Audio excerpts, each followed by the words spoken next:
时序刚刚入秋，柿子还生涩地挂在枝头，正是成为释染原料的好时候。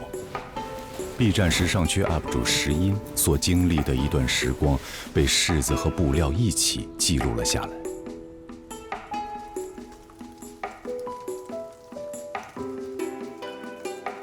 这是一个女孩子，所以我呢想给她设计一个包，比较复杂的用钉子啊什么去做，就是感觉好像省帽这一块没有了，所以我主要是考虑这个，就结构上简单，然后呢安装方便，那么就看上去好像比较别致一点，比较时尚一点，就这样一个来。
随着晾晒时太阳光线的不同，布会被染成深浅不一的效果。柔软的棉布在反复浸染暴晒后，颜色会逐渐变深，质地也会变得更加坚韧。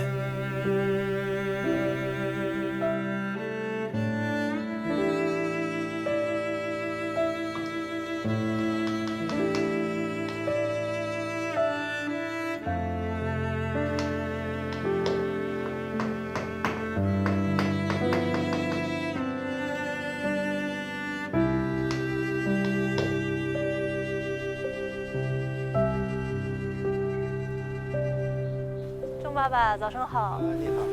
哎。你来了。你到家里来了。哇，这个很厉害。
释然有一种岁月洗礼过的素朴和斑驳，特别接近温暖质朴的木头。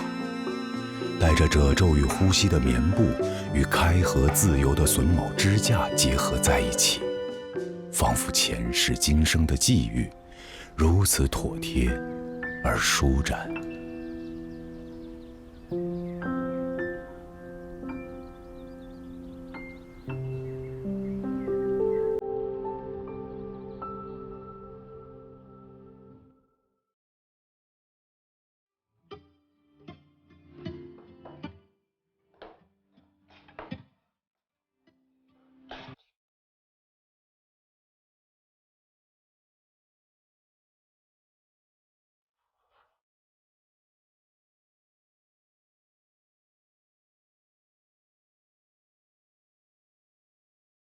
这个包的这个构造，这个把子就比较小，想着它用榫帽的，所以我选这个木头比较硬的木头做，每个部件全部线一次性画好，画好了之后，然后再去打孔，就是这边有孔，